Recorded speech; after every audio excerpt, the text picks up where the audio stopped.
Hey, welcome to the Keep It Cute Show. I'm Dakia. And I'm Sabrina. And today we are going to talk about a legendary throwback party. Throwback Thursday. It's Thursday. Right? And we were going to talk about Freaknik. And there was a recent documentary that came out. It was highly anticipated. It was controversial. But the documentary really highlights like this legendary street party, the party of all street parties that ran through like the 80s and most of the 90s too. Yeah. And so like we were a little too young to participate in that. Too young. I was a child. Like I was a child when that was happening. But I remember hearing about it. I remember hearing about how epic it was and that it was something that was kind of like word of mouth. Yeah. Right? There was no social media or cell phones or anything like that to promote it. And it just grew and grew and grew over time. And it was really just kind of like, I keep on saying legendary because I felt like so much stemmed from that in terms of like just Black culture. You know what I mean? For the good and the bad. For the good and the bad. So, but before we talk about what we saw in the documentary, let's talk a little bit about what was leading up to the documentary because I was hyped. I was hyped. So hyped that, you know, today I decided to wear like some bigger door knocker kind of earrings and some lip liner and all that just to bring it back. The 80s and 90s realness. Just try to do a little something for y'all.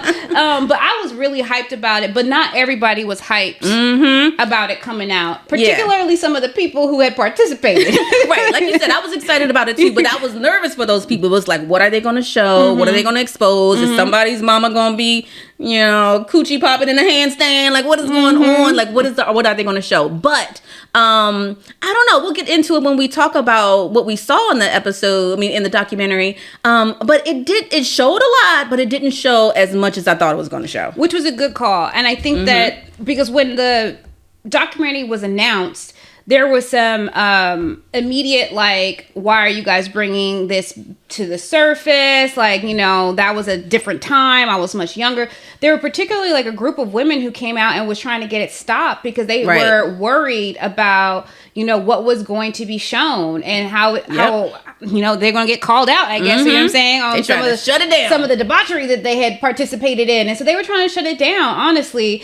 I'm glad that they didn't. Right. And social media, you know, read them. Like, are we even going to recognize you from that long ago? Can you imagine, though, if they did show it and you didn't see your mama? Let me be very clear. I told Walter, I was like, I better not see you on that damn thing. Because he is old enough. He did go. Walter went a few years. Oh, wow. Yeah, I was like, I better not see your ass. That's hilarious. So like you said, we were too young. I do know other people that have gone besides Walter. It stopped in 1999. And in full transparency, I graduated from high school in 1999. And so if it would have lasted another year, I don't think I would have gone. Only because I would have gone to the 80s version. Yeah. I would have not have gone to the 90s version of what it turned into. Yeah.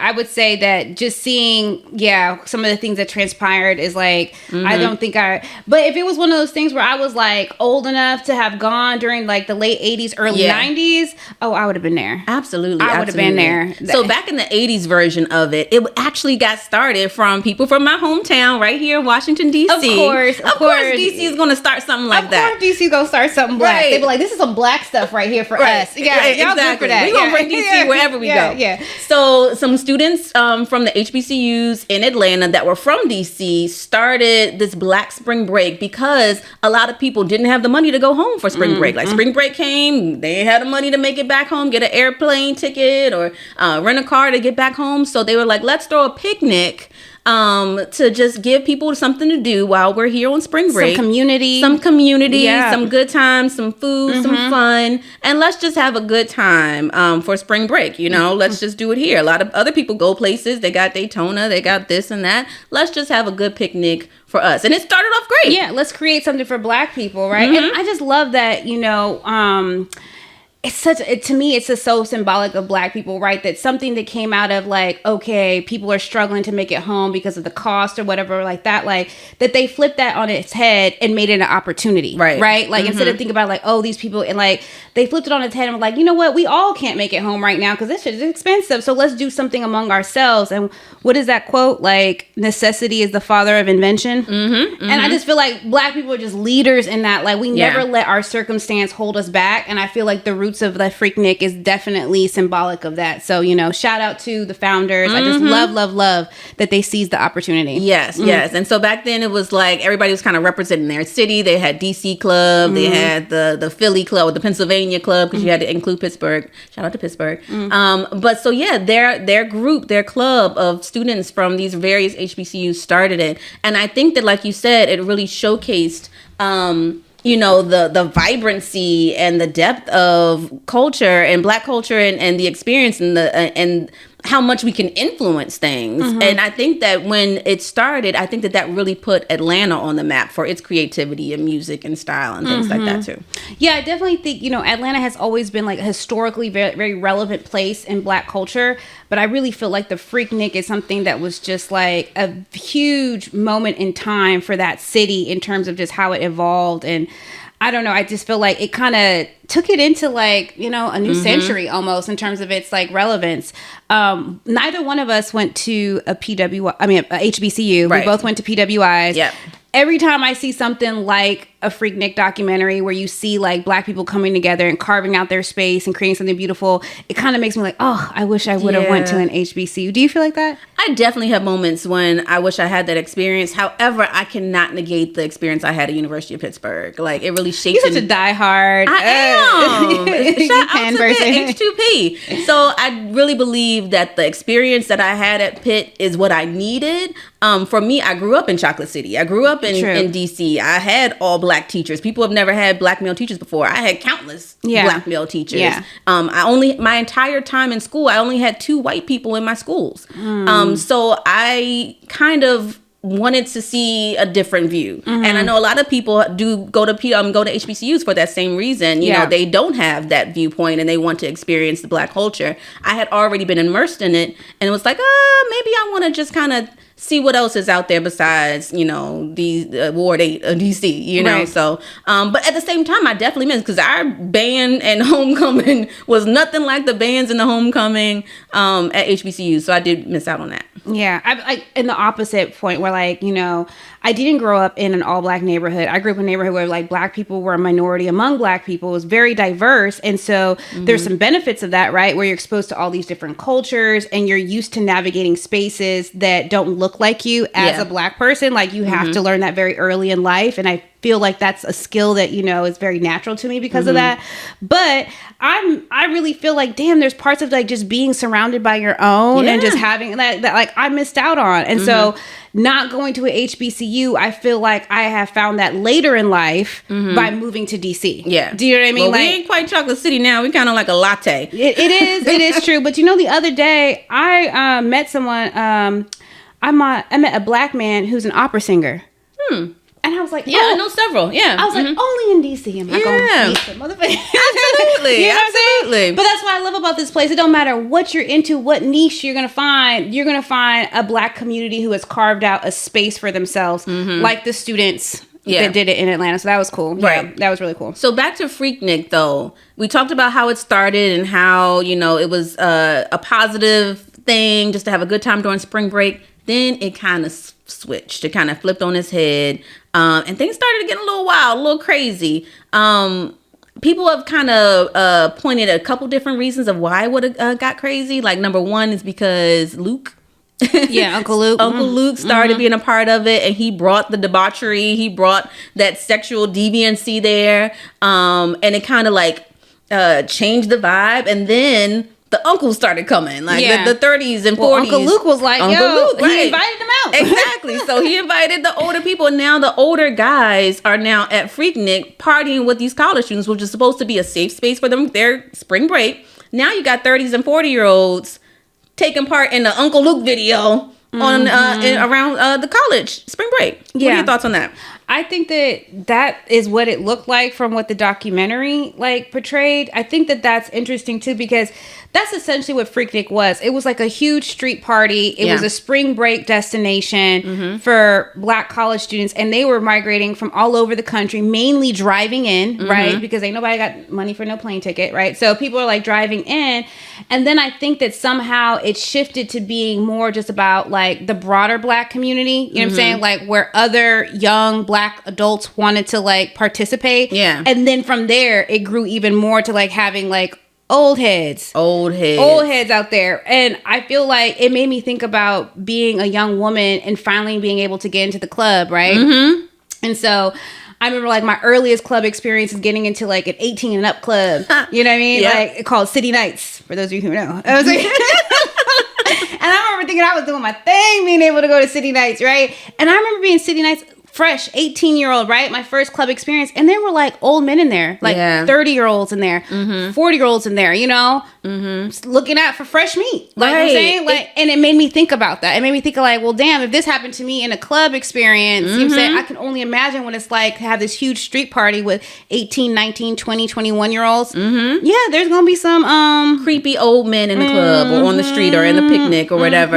It's crazy because I have those same memories of being in college, and it was like, you know, the old heads on campus. Like, you don't even go to college, you know, but why are you at the campus party? You know, that type of thing. So I can imagine that this once safe space of like-minded, because, you know, when you're on a college campus, when you're with college people, there's some kind of sense of safety. There's some kind of sense of, you know, we're all here at the same time. We're having this shared experience. But then when you kind of bring in the outside world and the outside community, it's like, oh, we're not in our little safe little, you know, campus bubble anymore. We're off the quad now. We're in the streets. So I can imagine that shift between having the college student party to the old heads being creepy and taking it way too far and thinking that they're going to live out their Uncle Luke dreams and fantasies on these 21-year-olds. I can imagine how scary that was. And it got really scary for a lot of people. There were so many sexual assaults, so many like just, you know, ripping women's clothing off, like videotaping and just grabbing and pushing. I got too much. Crazy. You know, and that's unfortunate. And I think about that, like, I thought the beauty of Freaknik was that, like, and even some of the women who participated were saying, you know, like, I can be here, I can be uninhibited, I could be myself, I could, you know, if I want to, you know, sit there, and we call it twerk, I think they call it booty shaking or something like that. Like, if I want to back it up or whatever, I can do that, and I'm just having a fun, playful time. You know what I'm saying? I don't have to worry about anything. But then it also kind of shows you that, like, that freedom for women is so, like, limited. Or it only has, like, you know, you can only do so much of that because then it's going to be taken advantage of. Absolutely. And I was like, that's the part that I hate. I hate that there was, like, this space where, you know, women were able to express themselves uninhibitedly. But, like, and then it became an unsafe space because of that. Yeah, you know what I'm saying? exactly. And that sucked. Because, don't get me wrong, like, it didn't, I felt like, you know, the parking lot pipping, you know what I'm saying? People coming out with their cars. None of that was a problem. Right. Like, even Too Short, who is a self-proclaimed pimp, right? Was like, my favorite moments were just seeing women walk up, drop it like it's hot, and keep it moving. Right. You know what I'm saying? He was like, that was his favorite. And, like, it was like, so if someone with that type of background, it was like, yo, it was just, you could see. A good time. You know, you could look, not touch. You could do whatever. You know what I'm saying? Like, and then for it to be taken to, like, an unsafe space where people are trying to grab and take advantage of and do all that, it was just like, show some restraint. Yeah, some respect. Yeah. Like you said, I do appreciate that women's sexual liberation. I love that, you know, you had TLC, you had all these other artists at the time, Janet Jackson, just becoming a little bit more comfortable in their sexuality and being comfortable like expressing what they want. I am a sex positive kind of woman, you know what I mean? I think and believe that women should have the freedom to express their needs. And Black women haven't really had that luxury, right? Because we've been sexualized for so long, and so we had like this countercultural reaction within our community where you had to be extremely, like, you know, conservative and because restrained. Of that, because of how sexualized we are. And so you saw that there was like this countercultural reaction, like, no, I'm going to embrace my sexuality, and then you have this backlash again, and that was just like the real misfortunate part about it. Exactly. But I was like, you know, I was here for the coochie cutters and the Daisy Dukes. The Daisy Dukes. They took the Daisy Dukes to another level. It was definitely the coochie cutters. I was going to say, I was like, those coochie cutters then still ain't the coochie cutters of today. Right. The coochie cutters of today are ridiculous. Yeah, touche. They are ridiculous. I was like, good story. I was like, when looking at the fashion in that documentary, I was like, oh, it seems so like so conservative in comparison to today's fashion. Point. You know what I'm saying? I was like, them shorts ain't nearly as short as what I be seeing now. Right. Like the t-shirts and the tank tops and the shorts and stuff. I remember seeing like they had a couple girls had the denim shorts on, but I remember having those exact shorts when I was like 12. So it wasn't that bad. Like them denim, it was the colored denim shorts, like purple and pink denim shorts. Yeah. And they were that thick denim. Yeah. Like, they were tough. There was no stretch. There was no stretch whatsoever. At all. They were not forgiving. No stretch. But yeah, it was like, you know, the fashion at that time was risque. Like, oh, you need to put some clothes on. Mm-hmm. But today we have become accustomed to showing ass. Pasties. Mm-hmm. Showing ass. Mm-hmm. And I also liked the way that they called out that like back then, you know, well, even in terms of fashion, like women's hair was always like, yo, it was laid. And you know it was hot and humid in Atlanta during that time. You know. Yes. So they definitely had it laid to perfection. So I was like, kudos to those women. I can smell the hairspray through the TV. You know what I mean? Because I remember going to the hair salon and it being so hard you can knock on it. You know what I mean? And I can imagine the way, like just the hairspray in the air. But yeah. You know, I think that... And it was all natural bodies. All natural bodies. There wasn't there were no BBLs. Yeah, implants and all of that and injections. Like, none of that. It was just natural bodies. And that was celebrated. It was fine. You know what I mean? I mean, the 80s and 90s beauties of Black women, like the face cards were so important. The face cards never declined. You know what I mean? And it was, like you said, the natural beauties, the natural booties, natural faces. You're just being a beautiful woman and not having to rely on your assets. And I think it's so unfortunate because I feel like, you know, you and I were not old enough to have participated in that event, right? But the beauty standards that were promoted at that time were just so much more realistic and organic, right? And that's what we grew up watching, right? But I feel bad because, like, you know, the generation after us, Gen Zers, is that what they are? I don't know what they are. Anyway, but like I feel like the generation after us, like that's when like a lot more of that like plastic surgery and a lot of that altering your body became more and more and filters more normal and all that stuff like that. And it's just like, well, damn, I just feel bad for them because it's like they're chasing something that's not real. Yeah. You know? And that's something else that made me think about it. Like, damn. And that's a social media thing because people are trying to be those perfect selves from social media. Thank God they didn't have social media back in these days. I know I had my fun in college. I didn't have quite this much fun, but I am happy that we didn't have social media when I was in college. So I can only imagine how these people at Freaknik are happy.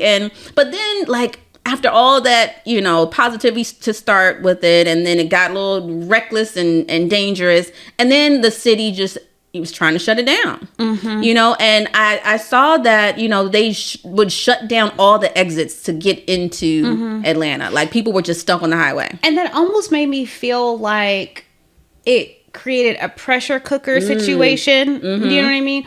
Where you had people who probably had gone for years. Yeah. Right? And they're accustomed to a certain level of like mobility and just freedom.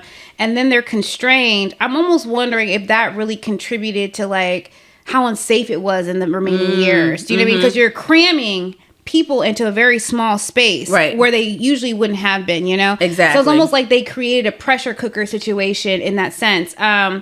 I also thought it was really interesting how much, like, the, you know what I mean, economics, how much the economics really fueled that, right? Like, they had gotten the bid to be, you know, the host of the Olympics. Yes. And, like, anyone who knows that, like, when a city becomes the host for the Olympics, they start setting up shop for the Olympics. And typically that's in Black and brown neighborhoods, right? Like, that's who's getting displaced. That's who's getting. And so it's just interesting to me that, like, once, for a long time, Freaknik was probably, like, a revenue generator for the city, right? Like, it had been there. These students need to stay somewhere. They need to eat somewhere, you know, all those stuff. And so it's like, it was good at some point, but then it was like, nah, we're going to go ahead and we're going to cater to the world now, and there's no more space for you. Right. And that was really fucked up. I definitely think that the Olympics played a huge part in it. But also I think that when Black people have that kind of fun, we're reckless, we're wild animals, it's beast and this and that. And a lot of the white neighbors and people in the community were trying to shut it down. But at the same time, the white kids at Daytona Beach were doing even the same, if not worse, than what was going on at Freaknik. I remember those MTV spring break weekends, and I was, again, too young. But T-shirt contests and all that. Yes, girl. Exactly. Mm-hmm. Passing women through the crowd, mosh pits, and, beer headstands, keg stands and stuff like that. Mm-hmm. I know for a fact, just from what they would air on MTV, which already had censorship, if they could show that on MTV, that they were really getting down on Daytona Beach. It's a spring break. That's what people do. They go wild. They go crazy. Mm-hmm. I just felt like, and another thing that came to mind as I was watching it was like, how much of this, so once they got the Atlanta bid, right, how much of the misfortunate acts that happened in a space like that, how much of that was sensationalized as an excuse to shut it down? Do you know what I mean? I think that's a fine line, though, because I'm going to say any amount of rape, harassment, and none of that is allowed, right? Or acceptable. One is too many. Yeah, one is too many. But it almost made me feel like they magnified that as a way of saying, like, hey, this is a real issue. This is the reason why we're shutting it down, when it really wasn't the reason. Do you know what I mean?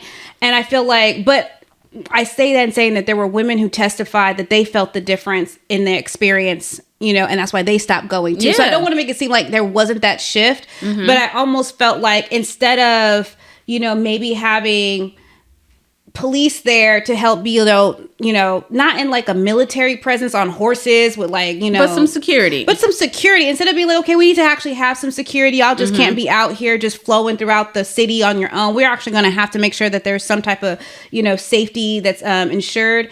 They just magnified it to shut it down. Yeah, I think it's a combination of both. I think that both things can be true. I definitely think that there was some absolutely horrific things happening. We've seen footage, not on this documentary, but on Twitter or, just through passing videos and stuff like that. So we know that it was some treachery happening, and a lot of women were traumatized. I can't imagine being in a sea of men all around me just literally ripping my clothes off. A lot of crazy things happened. But at the same time, like you said, I think that a lot of it was magnified. I don't know. Part of me is like, it needs to be magnified. We need to shut that down if that's what's going to happen. But like you said, to the point of adding security, that could have been the first step. But I think it was the magnification and also the response, right? Because there are things that happen in these white spaces all the time. True. You can't tell me people aren't getting groped, violated, raped, and ODing, alcohol poisoning. You can't tell me that these things aren't happening in the white spaces, but that's not getting shut down. You're right. You know what I'm saying? It's they're taking precautions to try to, better control it or to try to ensure some type of safety. Whereas I felt like in Atlanta, it almost felt like they took these extreme measures. Absolutely. Right? Because it was black people. Absolutely. I 100% agree with you on that. And so it was because it was black people and because the Olympics were coming. Yes. And they had to show, see, we can be tough on crime. We can get these black people in line. Yeah, we can manage these crowds and, we can be tough on the crime and we can handle these large events and things like that. But no, it was a little aggressive the way that they handled that. It definitely could have been shut down a better way. Yeah, I think so. It could have been shut down a better way.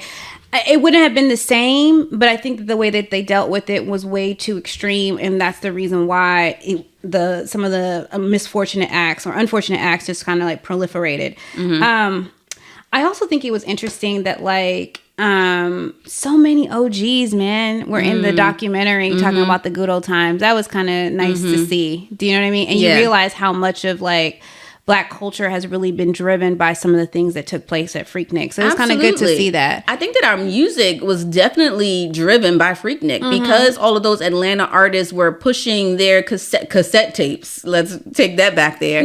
They were pushing their cassette tapes and mixtapes to the kids that were waiting on the highway. You know what I mean? And all those parties, they were playing, they had their street teams out there delivering Outkast and all the ATL artists. And all those kids were from across the country. So they would take those Atlanta mixtapes that they got at Freaknik and take them back home.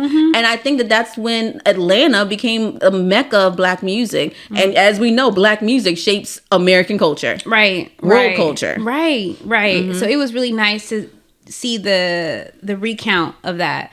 I also thought it was really interesting that there have been, and I didn't realize that there have been attempts to like revive Freaknik in a very different way. But it's kind of giving like, you know, when they try to reboot movies and TV shows from our childhood, it's like, no, y'all, it's just, y'all not doing it. Y'all doing it a disservice, honestly, trying to remake it. I ain't gonna lie. Well, the first person I saw in that documentary was 21 Savage. I was like, why is 21 Savage? Yo, I was really surprised that he was so passionate about it. Because he was one of those revivers. He was trying to revive Freaknik. And I was like, bro, I thought you don't even have like, he ain't from here, right? That's what I thought. I was like, isn't he from like the UK or something? He ain't from here, but I think he grew up, he ended up coming here and going to school in Atlanta. But at the same time, I was like, you definitely were not old enough to go to Freaknik, and were you even in the United States at the time? But I kind of felt like, don't get me wrong, I'm one of those people who was like, damn it, I would have loved to have been in Freaknik. You know what I'm saying? Like, I feel you, 21, but I also kind of feel like, that was interesting. I just feel like Freaknik, it can never be what it was because it was such a special moment in time, and there were so many circumstances that led to that, just where we were at as a country, as a culture, things like that. But I just felt like, it's giving, you know, knockoff reboot vibes. Yeah, don't do it. Don't bring it back. I mean, we had something kind of similar. We had Black Greek Weekend in Philly back in the day. But that's pretty much the closest thing to Freaknik that we've had. But yeah, I don't think that, I know the dude got the trademark. He holds the trademark for Freaknik, but they tried to bring it back in 2019.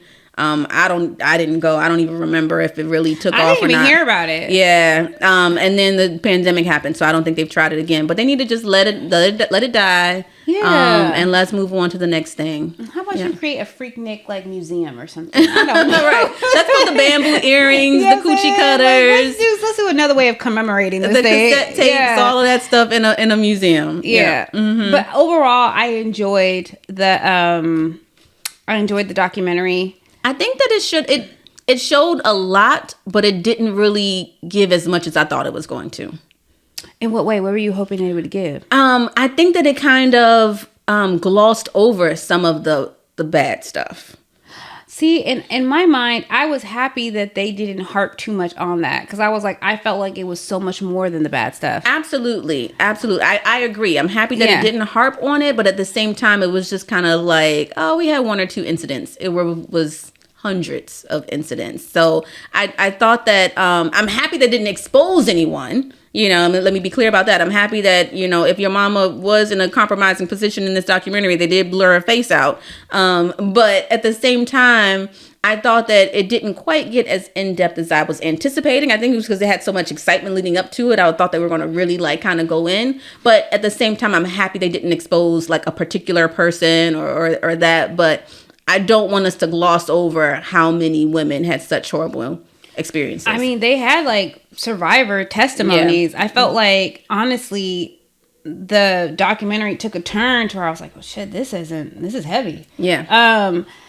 So I don't know. I guess I feel differently. I felt like they did do it justice. And I think that too often I just didn't want that to be the entire legacy. True. You know what I mean? And I felt like if they would have gone deeper, it would have portrayed that as like the lasting legacy.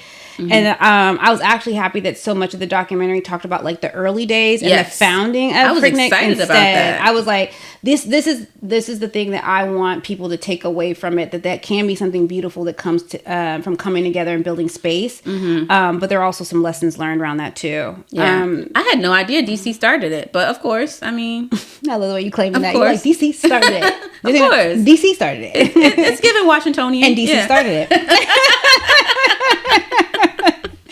Absolutely. But yeah, if you haven't checked it out, check out Freaknik, the greatest, what is it called? The Greatest Party Never Told, on Hulu. Check it out now. It was really good. It was good. Are you ready for game time? I am always ready for some game time, sis. Let's do it. Okay, so today we're going to do this or that. Okay. Where one's got to go, whichever way you want to, and it's going to be rapid fire. Rapid fire. Do you want to kick us off? I'll kick us off. Okay, right. Let's do it. Are you ready? Yes. Okay. Wait, hold on. Let me take this. Okay, take a sip. Okay. Mm-hmm. You ain't gotta threaten me with a good time. Let's go. Okay. Go. All right. Dollar Tree or Family Dollar? Dollar Tree. Oh, why? Okay. Because it's truly $1. I hate going into Family Dollar and be like, this is $5, $10. I was like, what kind of dollar store is this? I want it to be $1. Okay. There. Yeah. Sedan or SUV? SUV. Really? But you got a sedan. I know, but I learned how to drive a car in an SUV, and I'm little, so I like to sit up high and see everything. Yeah, you know what I'm saying? I have a sedan, but my next car is going to be an SUV. Yeah, I want an SUV. I want to sit up above everyone. I want to feel like if you hit me, I'm not going to go off spiraling. You know what I'm saying? Like that type of thing. Okay. Red wine or white wine? I mean, I know we'll be sipping, but... Well, I prefer white wine. I do. Okay. I do. I just feel like it's refreshing. Sometimes red wine makes me sleepy. Oh, okay. Summertime, I'm definitely going with white, but if I have my choice, I'm going with a cab. Yeah, seasonally, I'm going to try to keep it red if I have to. Yeah. Okay. Lobster or shrimp? Shrimp. Okay. I just think that there's like so much more you can do with shrimp, and it's, yeah. On a regular basis, I'm definitely shrimp, but the fancy element, give me some lobster. Yeah. I'm fancy. Double Dutch or hopscotch? Definitely hopscotch. Can you double dutch? No. Okay. And that's why I had to say hopscotch. I don't know when to jump in and when to do all that. Okay, I'm gonna be honest with y'all. They were like, Sabrina, you turning doubles right now. I'm like, okay, let me step back. You know what I'm saying? You being double-handed. Okay. Right, I was like, I couldn't. So yeah, no, it's a hopscotch for me. But I was good at some hopscotch. Let me tell you now. I could jump over and in the line and You know what? Yeah, okay. Okay. Angela Yee or Just Hilarious? You know what? I loved Angela Yee's journalism. Okay. Because I think she really brought some journalism to it. But Just Hilarious is just funny. Okay. So and she's from Baltimore, up the street. So I'm going to choose Just Hilarious. Okay. Ooh, Candace Owens or Omarosa? Neither. Throw them both away. Both of them got to go. Throw them both away. Both of them got to go. Away. I can't even choose between that. Okay, we talked about Am I supposed to sip? Yes. Take a sip for that one. All right. We kind of talked about this in a previous episode, but do you want to be ghosted or confronted? I want to be confronted as an adult. You know what I'm saying? Yes. Like, I want you to be able to use your words and for us to have a grown ass conversation. And at the end of it, we can both say, you know what, let's agree to disagree. Yeah. Or, we should no longer be friends, or let's let it breathe. Whatever, fill in the blank. But like a grown conversation. So maybe not confronted, but conversation. Whatever. Okay. You know what I'm saying? Okay. All right, your turn. My turn? Okay. Yeah. Okay. Well, speaking of which, Houston or Atlanta? I've never been to Houston. I want to go to Houston. I have actual friends in Houston. You've never been to Houston? I've never been to Texas. What? We gotta go. Well, you ain't missing a whole lot. You're just missing a few places. Let me be very clear. Right. Houston. Right. Exactly. I'll throw Galveston in there. Okay. That's like a little beachy area. It's kind of cool. Okay. Yeah. Austin's cool. Okay. You know what I'm saying? So I'm going to go with Atlanta because I've been to Atlanta, and shout out, we were just talking about it with Freaknik. But I do want to visit Houston. We need to do a girls trip to Texas or Houston. Yeah. You know what I'm saying? Spirit Airlines or Frontier Airlines? Neither. Let me just drink. Okay. You know I'm bougie. I know. I was like, I couldn't wait to see what you said. You know I'm bougie. Girl, I'm right now. I'm like, can I do this? Can I get on Frontier? I don't think I can. I'm not. I don't think I can, Sabrina. I don't think you can do it. I'm not going. Exactly. Zeus or Tubi? I'm drinking again. I ain't watching either one of those either. Really? I have not seen anything on a Zeus or Tubi. Tubi got all the good black films, C-level black films when you just need, when the camera be shaking and, you can see the mics and the... I'm not entertained. Hamilton or MJ the musical? Ooh, I'm a theater buff. I ain't seen either one of these. So you haven't seen either one? I know. But Hamilton is on Disney Plus. It's such a shameful secret. I don't like musicals. I know. People are always like, Sabrina. And I'm like, I hate people who bust out into song for no reason. Oh, you lucky I did not get blessed with the gift of voice, because I would be a walking musical if I could sing. Oh, I live with someone like that. I live with someone who's constantly singing.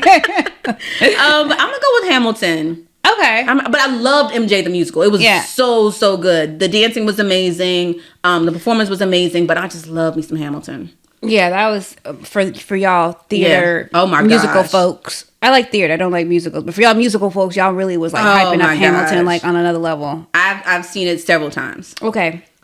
Who wore it best? Okay. Beyonce's braids or Erykah Badu braids?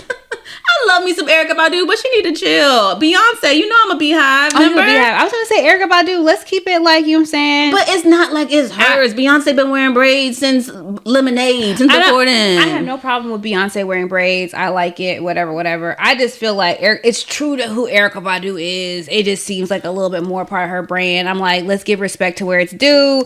Braids is Erykah Badu. Braids ain't Beyonce. Erykah was wearing her head wraps, so I'm gonna go with Beyonce. And underneath was braids. Well, underneath Beyonce's weave is braids. So okay, touche. Okay. Being a sister wife or having an open marriage? Ooh, not the sister wives and the open marriage. I'm gonna go with open marriage. Okay, I was gonna say sister wife. Really? Yeah, girl, you help clean this shit up. Shared responsibility. You help raise these kids. Okay. You help have sex with him when I don't want to. I